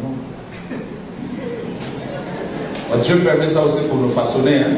Mais c'est sûr qu'il faut se préserver. Regarde, j'étais à la tête, entre guillemets, de plusieurs assemblées, ici et là. Et je me suis rendu compte qu'elle viendrait au Seigneur, si elle ne passe pas véritablement par l'adoration de la mort, c'est compliqué. Moi, je comprends mal. Un homme et une femme qui se disent chrétiens, qui sont mariés, puissent, mes amis, rester 2 jours, 3 jours sans se parler, puissent se faire la guerre de temps à autre. Pour moi, selon la Bible, c'est des charnels. Ils ne sont pas adorateurs. Voilà. Ils sont charnels. Quand on est charnel, on est... Vous savez où on est quand on est charnel? On est hors du parvis. On n'est pas sur le tel parce que Dieu va te parler. Comment tu vas aller devant Dieu prier alors que ta femme, là, vous avez des conflits de ta femme, vous venez de vous disputer? Tu vas venir et prêcher? Je m'attends quand même. Comment tu peux aller prêcher alors que ton mari, là, à la maison, ça a chauffé? Attends, tu vas devant Dieu, celui qui est à côté, là, dans la même maison, sous le même toit, il y a un souci.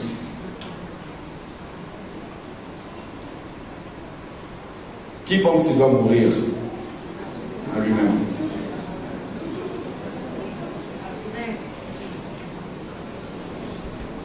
Attention, tout le monde, hein?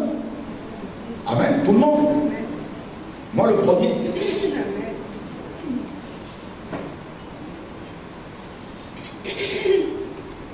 Ça ne vous est jamais arrivé d'entendre quelqu'un qui chante et quand il se met à jouer, à chanter, vous dites, mais qu'il arrête.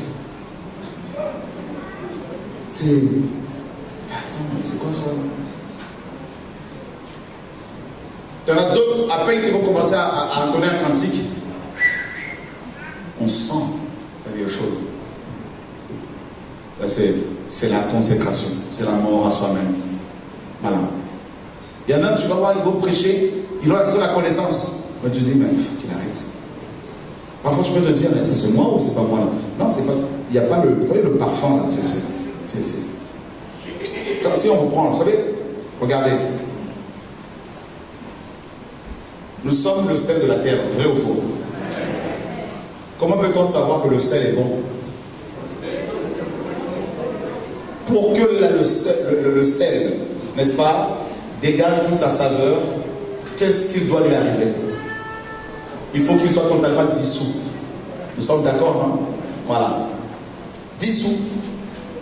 On ne voit plus. C'est la mort. Et là, la saveur se répand. Voilà. Dieu utilise des images comme ça pour nous montrer qui nous sommes. Et tu es comme le sel. Et c'est dans l'adoration que Dieu te dissout. Du coup, autour de toi, tu donnes du goût aux gens. Tu donnes envie aux gens. Je donne envie aux gens. Les gens t'approchent, ils vont vouloir toujours être avec toi. Parce qu'ils sentent quelque chose en toi qui les apaise, qui les rassure. Je prends un exemple. Un homme qui se dit chrétien. Il rentre chez lui à la maison, il rentre du travail, les enfants, chacun se cache tout ça là. Ça, il y a un problème là. Il y a un problème. Logiquement, les enfants te disent papa, ils te prennent dans leurs bras, tu vas avec eux, tu parles avec eux, ils ont envie d'être avec toi.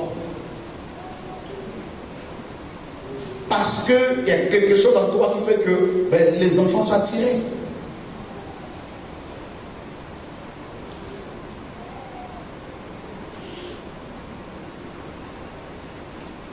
Qu'est-ce qui peut repousser ta femme? Qu'est-ce qui peut repousser ton mari?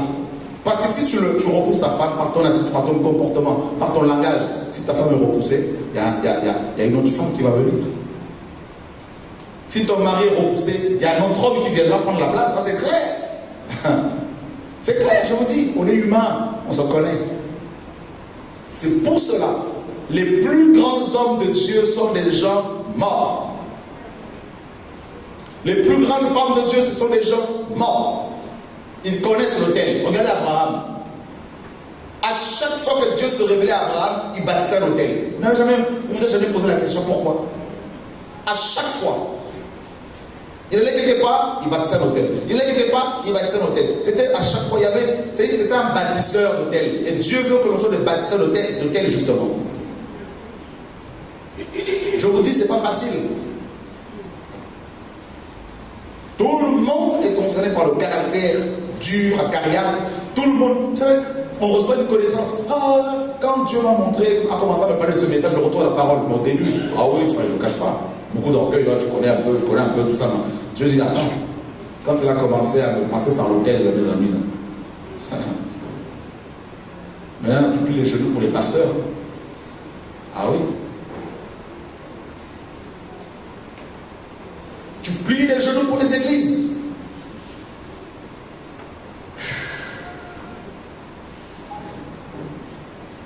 Les faux, quand tu le dis, dénonce-les. Mais tu plies les genoux. 15 ans depuis que mon épouse est convertie, on n'a pas de conflit où on va dormir dans la colère. Jamais. Sinon, on est quoi? On est chrétien? Non.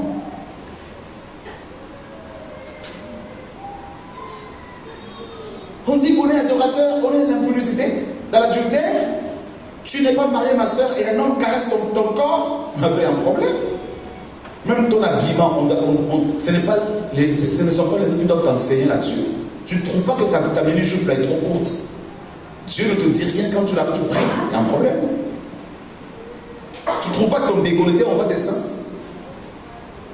Souvent on voit dans les mariages comment les hommes sont habillés, les femmes sont habillées. On dit mais la soeur elle n'est pas chrétienne, hein? Regardez sa robe là. Ah, photo de mariage Facebook, c'est des charnels. Ils sont pas hors du parvis, ils ne passent pas par l'hôtel. C'est pour ça que moi personnellement en métropole je ne veux plus aller au mariage. Si vous voulez voir le côté charnel des chrétiens, allez dans les mariages. En tout cas, je ne sais pas ici, mais à Paris, laisse tomber. Tu vois, la sœur, elle était chrétienne engagée. Son mariage, elle a fait des photos sur Facebook. Tu dis, mais tout, excusez-moi, hein, les nichons en l'air, et ça vient chanter. Ça se fait passer pour des prophétesses. Vous savez ce que c'est une prophétesse? C'est une femme qui est habillée décemment, qui ne montre pas sa poitrine. On n'a rien à faire de ta poitrine, cache ta poitrine. Nous ne sommes pas des bébés pour nous allaiter.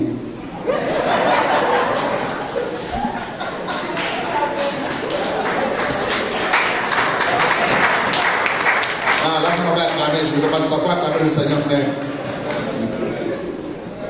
C'est comme mon mouchoir là, c'est au nom de Dieu. Non, ça c'est pas un mot. C'est comme à Saint-Martin, pour finir. Ouais, merci. Une femme est venue s'asseoir devant mini-jupe. Et elle sort son sein. Je me disais, ben là, je suis en train de rêver, c'est pas possible. C'est pas possible. Et naturellement, elle sort son sein et puis elle met un petit machin là devant pour allaiter son enfant. Ça y est, c'est bon, quoi. C'est la fête, quoi. Voilà. C'est le dernier jour. On met le feu, on partage. Et puis après, ciao. Chacun avec Dieu. Alléluia. On dit le frère, on ne veut plus le voir. Ah, si Dieu dit, on repart encore, on va revenir. Mais, oh là là, qui en a assez ici? Qui en a assez, honnêtement? Mais voilà. Dis à ton voisin, change. Dis-lui, changeons. Changeons de mentalité. Tu vois une sœur chrétienne, une nichon en l'air, et tu vois un frère de 60 ans qui est là, qui vient, qui fait semblant de ne pas voir, mais qui voit de temps à autre. On se dit chrétien, Seigneur, nous t'aimons, alléluia, gloire à Dieu. Hypocrite!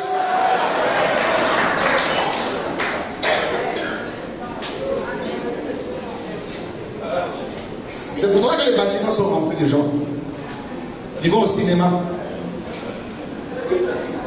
Cinéma érotique. Allez voir les mini-jupes. Quand je vois les frères et les sœurs qui entrent ici, là, mini-jupes, pantalons serrés, loulou, ici, là, c'est grave, hein. Faut pas rester 3 mois et 1 mois ici. Si tu restes 1 mois, ouais, nous on sort pas, on est à la maison, quand on vient aux Antilles, on ne sort pas. On n'est pas des touristes, on reste à la maison. Je vous dis, toute la matinée, on est là en train de se reposer, se méditer, travailler, on ne sort pas, il fait beau, aller visiter quoi. Mais sans cette conversion, moi je ne vais pas. Quand avec les frères, là, pour prendre le McDo à côté, là, je leur dis, vous pouvez y aller, moi je reste dans la voiture, je ne sors pas d'ici. Alléluia! On va aller voir quoi? Le ventre vide comme ça en l'air?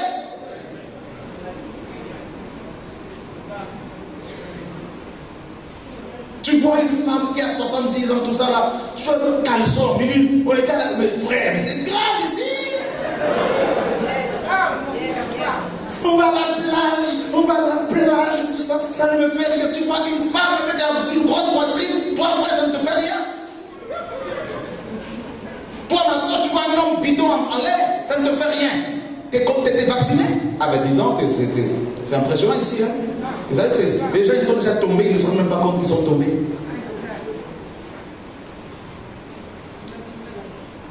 Excusez-moi, je vais faire. On a une pause là, mais il faut que je lâche un peu là. Vous avez des questions-réponses, mes amis. Je te dis, c'est compliqué.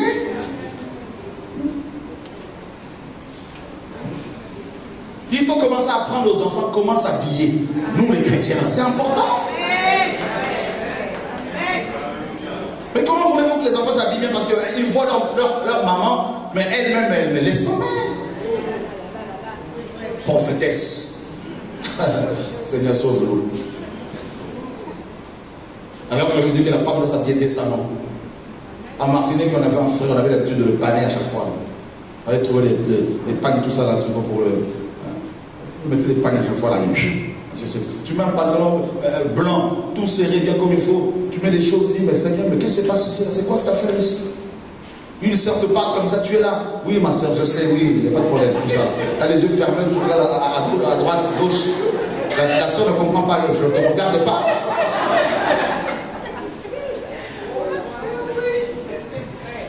Vous rigolez, mais c'est ça, hein? Les pasteurs, ils vous disent, je sais pas s'ils aiment ça. Ils sont assis devant, ils regardent les femmes qui sont en pantalon serré derrière. Hein? Et 2 mois après, le pasteur a divorcé. Voilà un monsieur là qui veut me voir, tout ça, il veut me voir, divorcé, marié, et heureusement qu'on m'a dit que la sœur a divorcé, parce qu'elle a compris certainement que cet homme-là doit repartir avec sa première femme, parce qu'il a divorcé étant chrétien, ça c'est une bonne chose. Maintenant il veut me voir, tu ne me vois pas dans les coulisses, tu n'es pas comme Nicodème, pas Nicodème, tu viens devant tout le monde, poser des questions devant tout le monde, ça c'est un message qu'il faut lui donner. Vous ne voulez pas vous sanctifier. La mort, moi, c'est quand tu te mets ici, là, quand il te tue, frère, tu vas tout dire, même si tu dois perdre des amis, tu vas tout dire. Je vous dis, tu vas tout dire. Tout. Tu peux me lapider, même avant de mourir, je veux te parler. Mon dernier souffle, ça va être toujours la dénonciation du péché. Seigneur, sauve-nous. Ça, l'évangile. Qui veut qu'on change? Qui veut que je change? Dieu veut des femmes vertueuses. Des femmes qui servent à Dieu. C'est important. Ce sont les violents qui s'emparent du royaume. Vrai ou faux? Alors, qui pense qu'il a beaucoup de caractère pour que Dieu le change? Qui veut que son caractère soit transformé?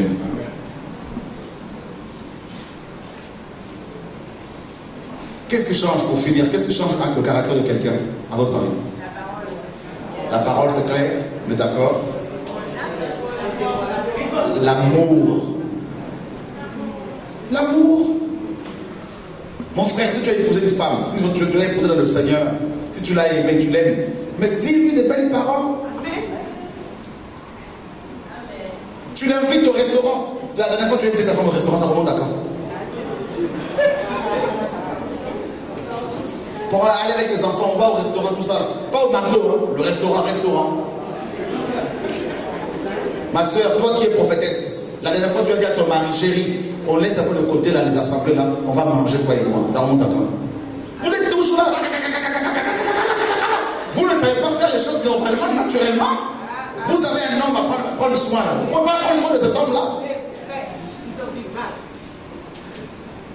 Tout le monde fait le ministère. C'est pas mon appel. Frère Chora, il va arriver. Il va prophétiser. Moi, la prophétie que vous allez recevoir jusqu'à mon départ ce soir, frère, sanctification. Alléluia. Il n'y a pas d'autre message. Non. On ne vient pas avec une bouteille pour distribuer les choses ici. Là. Non. On n'est pas des distributeurs de prophétie.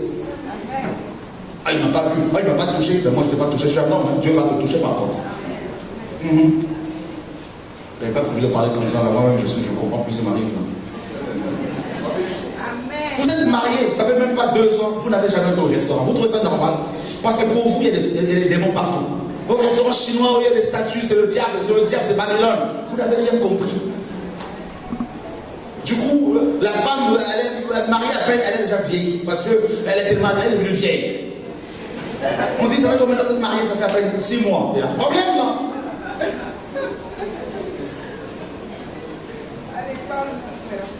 Prends ta femme, pars en week-end avec.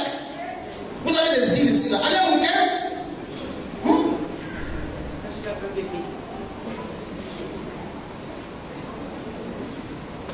J'ai pris ma femme, j'ai pris les enfants, j'ai allé. On part à Tunis là.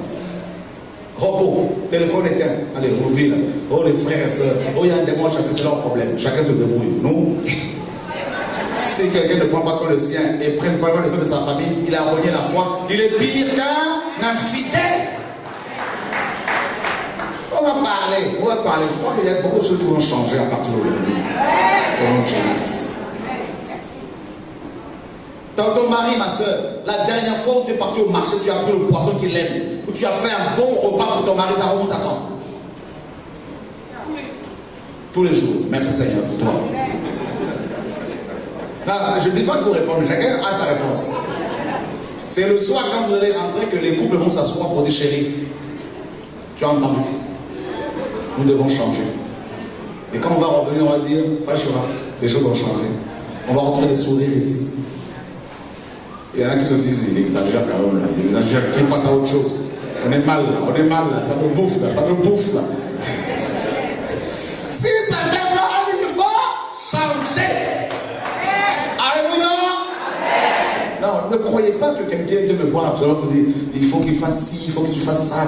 Non. Je suis très famille, j'aime la famille. J'ai vu des prédicateurs se battre avec leurs femmes. Et à l'assemblée, oh, la femme dans son rôle hypocrite.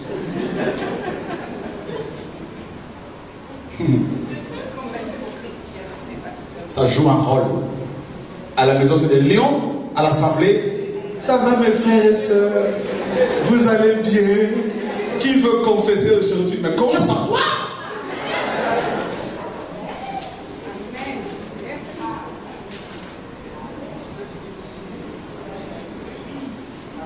Alléluia.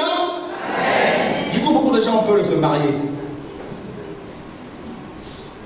Le mariage, qui a peur de se marier ici?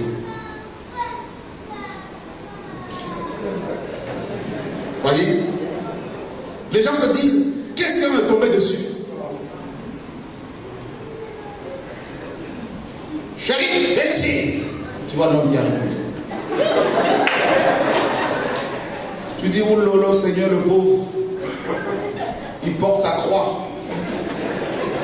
En fait, c'est pas une vraie croix, c'est sa femme qui porte. Chérie, oui. La chaise, là, tu peux la mettre. Ok, pas de problème, chérie. Oula, on m'écoute, on regarde. Oula, le frère, là, il est mal barré. Hein. Regardez, tu vas chez quelqu'un dans un couple, hein. Je vais vous donner quelques indices pour savoir qui domine. Tu vas chez un couple, tu arrives. La femme vous reçoit. L'homme est là, la femme vous reçoit. Frère, le gloire à Dieu. Bon, on va prier. Puis l'homme, il fait quoi? L'homme est éteint. Il est dans son coin, il exécute. Seigneur, nous bénissons ton nom parce que tes serviteurs sont arrivés ici. Seigneur, merci pour ta grâce. L'homme, il prie jamais. Oula, le frère, le pauvre. Il est devenu une aide pour la femme. Je lui ferai une aide semblable à elle. Alléluia. On va détendre un peu l'atmosphère parce que sinon il y en a qui risquent de ne plus revenir ce soir. Pendant la pause, frère Chora, on se revoit la prochaine fois. Comme quelqu'un m'a dit, demain je ne serai pas là, il n'y a pas de problème. Ouh, Seigneur sauve la Martinique, la Guadeloupe. Qui trouve que les hommes ne sont plus tellement talents? Ah, moi.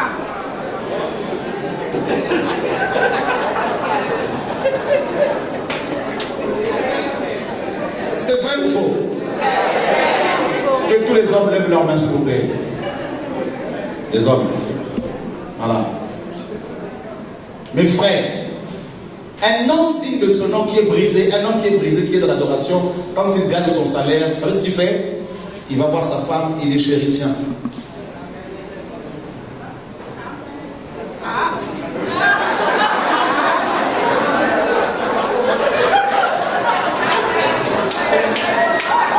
On acclame Jésus.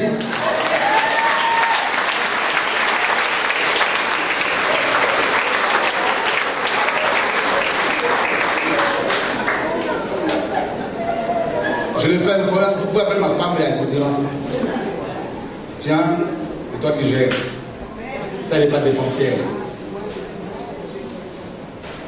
Pourquoi? Parce que la femme, c'est elle qui maîtrise sa maison. Perdez un stylo. Vous, en tant qu'homme, vous allez le chercher pendant des heures et des heures. Mais la femme va dire, chérie, tiens, il est là. On acclame Dieu pour les femmes. Ah oui. Dieu est bon.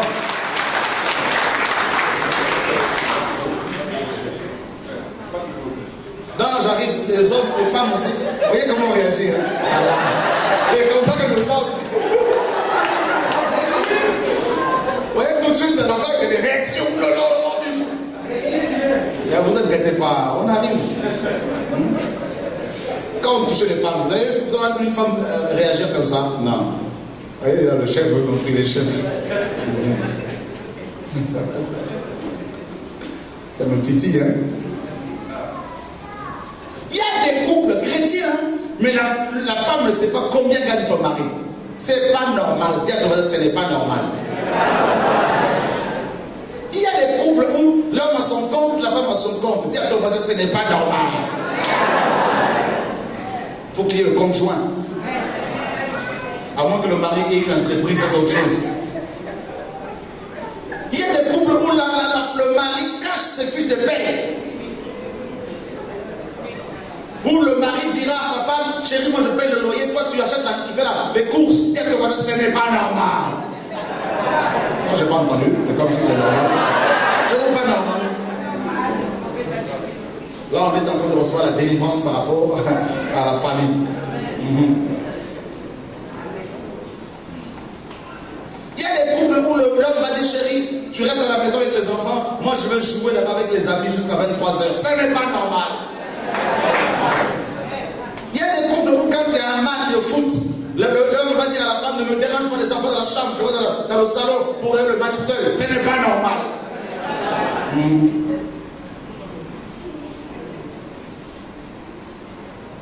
Il y a des couples où la famille de l'homme attaque la femme, la mère de l'homme attaque la femme, et l'homme ne prend pas position pour défendre sa femme. Ce n'est pas normal.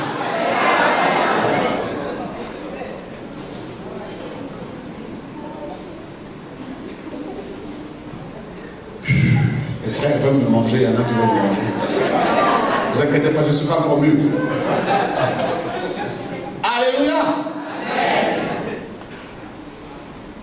Une femme, la femme d'un pasteur m'a appelé. Elle m'a dit, mon mari, il faut parler avec lui. Il aime trop la délivrance. Il aime trop les délivrances ici. Elle a des délivrances partout. Mais à la maison, là, il ne parle pas avec ses enfants. Il ne sort pas avec les enfants. Il ne va pas jouer au foot avec les enfants parce qu'il est tellement spirituel que faire un petit basket avec les enfants, c'est un péché. Il connaît tous les noms des démons. Mais les besoins de ses enfants, il ne connaît pas. Amener ses enfants à l'école le matin, c'est normal. Aller chercher ses enfants à l'école, c'est normal. Faire leurs devoirs et les aider par rapport aux devoirs, c'est normal. chaque fois ce qu'ils regardent sur Internet, quand ils sont chez vous, c'est normal.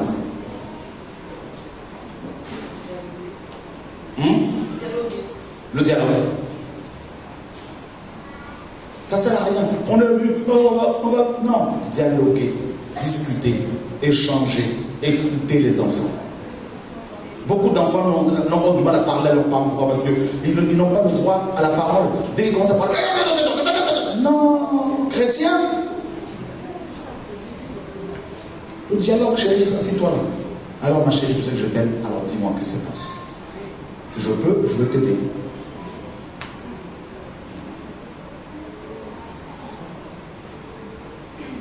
La femme chrétienne, surtout si elle a des visions, elle a 2-3 versets, c'est fini. Chérie, il n'y a rien. Je ne dis pas que seulement les femmes qui font à manger, attention. Un homme digne de ce nom donne le biberon à son enfant. Il se lève à 3 ans quand le bébé se réveille pour changer sa couche. Il dit à sa femme, repose quoi, je m'occupe de ça.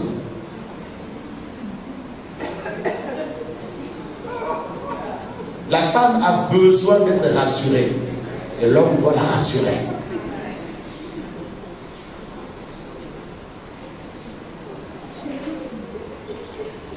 Et l'homme, la femme, mes amis, qui connaît un peu la parole, et le mari vient comme ça, il sort de loin, il trouve qu'il n'y a rien à manger. Il dit, chérie, mais que se passe? Oh, mais tu sais, j'étais en prière, en ce moment je suis en jeûne de prière, je suis en retraite, tout ça parce que le ministère.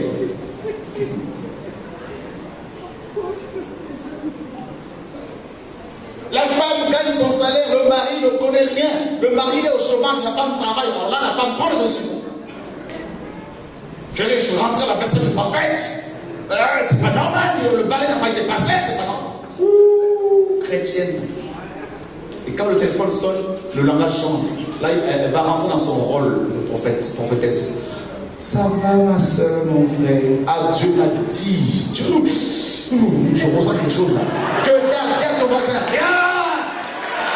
Alléluia. Vous connaîtrez la vérité.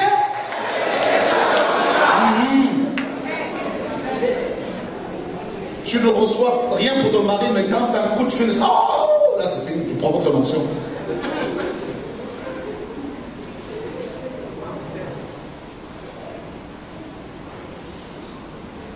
Regardez les grosses Bibles là, on aime les grosses Bibles. Hein? Oh, ça pèse, ça c'est un prophète. Mais la prophétesse, le mari dit, frère, tu vois ma femme là, détrompe-toi, je souffre à la maison. Je regrette de l'avoir épousée. Si c'est ça Jésus, je ne prierai jamais.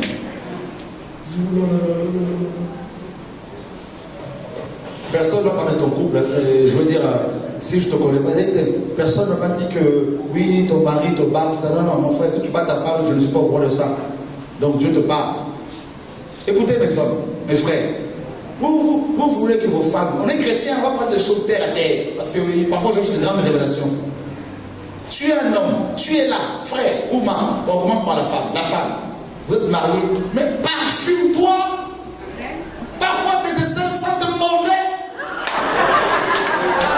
Tu ne brosses pas correctement tes dents. Quand tu parles, il y a des morceaux de viande, lève à ta part.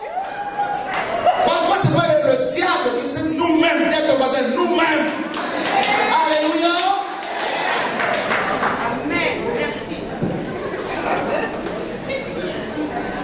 Écoutez, si vous êtes venus pour que je parle des choses qui vont vous faire plaisir, vous êtes trompés. C'est que vous êtes des pharisiens. Quand ça pique, la faut se dire, là c'est moi. Et on va tous se repentir pour que ce soir-là, Dieu fasse l'affaire. Avant, quand on va à la pause, là, si tu as un frère ici à qui tu n'as pas parlé, contre qui tu as quelque chose, pendant la pause, va voir directement la personne, dis-lui ce que tu as sur le cœur. C'est la dernière soirée. Libérez-vous. Parfume-toi, coiffe-toi.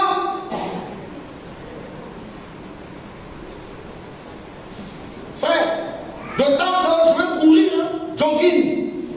Je mets mes oreilles, tout ça là. Parce qu'il faut être en forme.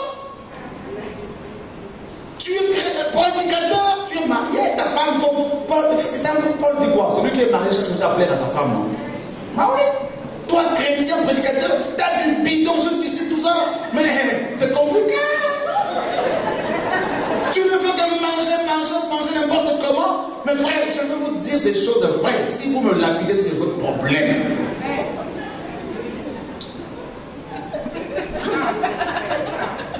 On n'arrive même plus à courir un petit kilomètre. Frère, chrétien, on oublie beaucoup de choses. Dis à ton voisin qu'on est encore sur terre.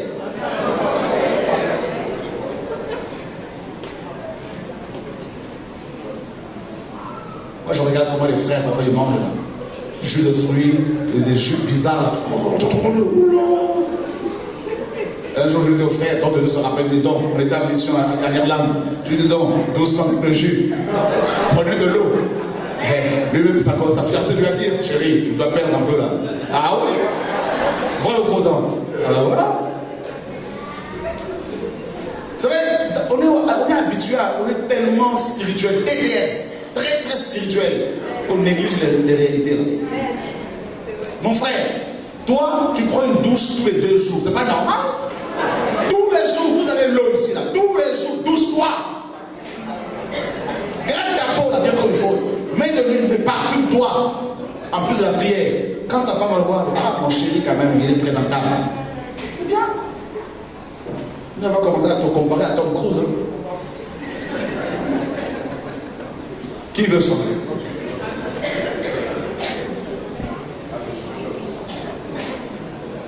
Tu invites ta femme au restaurant. Vous arrivez au restaurant. Vous ouvrez la porte. Amen. La galanterie. Tu ouvres la porte. Tu tires la chaise. Qui veut inviter sa femme demain soir au restaurant? On acclame les frères. Alléluia. Gloire à Dieu. Magnifique. Qui veut inviter son mari demain soir au restaurant? Gloire à Dieu. Ta femme qui n'est pas convertie, ce soir quand tu vas rentrer, dis chérie, demain, restaurant. Amen.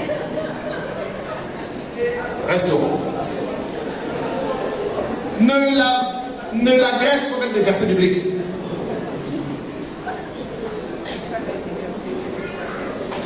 Bon, tout ça, ce sont les conséquences d'une vie sacrifiée, consacrée. Qui ne voyait pas les choses comme ça? Voilà mon frère. En fait, pour finir, on se convertit, on médite la parole, on médite la parole, on remplit le crâne de versets, mais on ne remplit pas le cœur de la vie.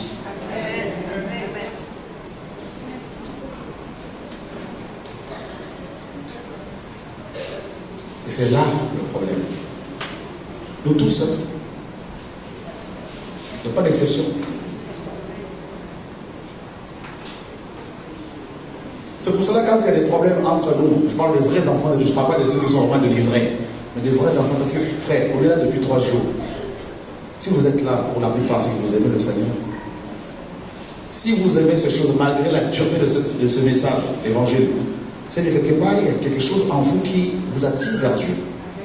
Donc, comme on est enfant de Dieu, ne pensez-vous pas que nous pouvons mettre de côté nos différences, nos problèmes, nos erreurs, pour pouvoir nous asseoir et discuter et régler tout ce qu'il y a à régler, de sorte que la Guadeloupe soit touchée? Honnêtement, alors si on est chrétien, si on est dans l'adoration, on doit savoir faire ces choses-là. Alors on va faire cet exercice-là, pendant la pause là, on va se retrouver les uns les autres, on discuter, parler. Voilà, allez voir votre frère, allez voir votre soeur, faisons tous cet effort-là. Tous. Parler, partager, discuter, régler. Tout à l'heure qu'on va reprendre, qu'on adore le Seigneur ensemble par les chants, qu'on lui manifeste par nos chants les fruits, n'est-ce pas, de notre adoration, de notre consécration, et puis qu'il fasse ce qu'il a à faire pour nos vies. C'est possible? Voilà. Donc les questions, pardonnez-moi pour les questions, on laisse aux gens la possibilité de poser des questions, mais parfois quand on ne le sent pas, et voilà, parce qu'on a très peu de temps, donc du coup on en profite plutôt de donner un maximum au maximum. Donc, on va se réconcilier, on va discuter, on va parler, on va prier les uns pour les autres, on se laisse guider, que Dieu soit béni.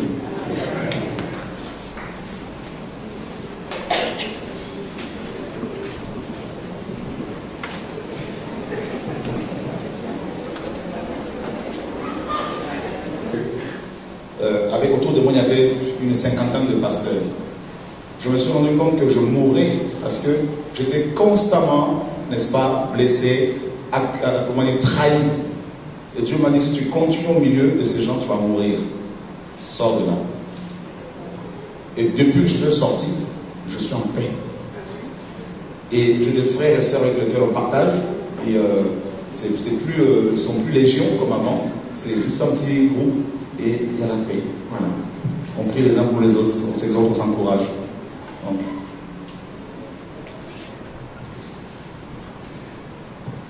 Je peux te dire et t'expliquer à travers ce que je vis en ce moment. Des fois, le Seigneur écarte les gens que tu aimes tellement, je peux dire même que ça ressort même d'un amour extrême pour te permettre, ou pour leur permettre de mieux comprendre ce que tu vis et que toi-même tu peux mieux t'approcher de Dieu. Donc, enfin, j'ai eu du mal à le comprendre. J'ai dû vivre ça pendant 18 mois pour le comprendre. Voilà. On a besoin en fait de mourir aussi, hein, comme je disais. L'adoration, on a besoin de mourir. Et je sais aussi que la femme africaine ou la femme antillaise a beaucoup de caractère. Hein. Donc, ça c'est l'homme hein, aussi, attention. Je sais qu'il y a beaucoup de... Par rapport aussi à l'histoire, il faut tenir compte de l'histoire. Il y a des antécédents, il y a beaucoup de caractère. Donc, du coup, et aussi la génération de laquelle nous sommes, en parlant d'abord de la femme, et notre société encourage beaucoup la femme à devenir, à faire tout comme l'homme. Tu vois? Donc du coup, et la femme, parce qui est poussée comme ça, au devant, perd aussi de sa féminité et de son identité de femme. Et l'homme également, de ce fait, perd aussi sa masculinité, son côté homme. Et il va céder toute la place à l'homme, à la femme. Et du coup, la femme gère tout à la maison. Et la femme s'occupe de tout. Et l'homme n'est plus là. Et irresponsabilisé complètement. Et qu'est-ce qui se passe? Et telle personne, quand bien même, faire des projets pour aller tomber dans le péché et te dire Dieu va me pardonner. Non, là, t'es pas un adorateur. Non.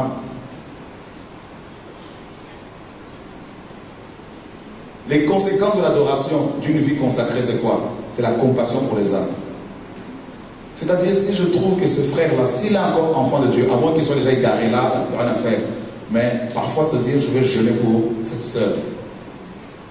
Je veux jeûner pour ce frère. Si on ne l'a jamais fait, on ne fait que parler. C'est qu'on a un problème avec l'adoration. Parce que le cœur de Dieu, c'est le salut des âmes. Le cœur de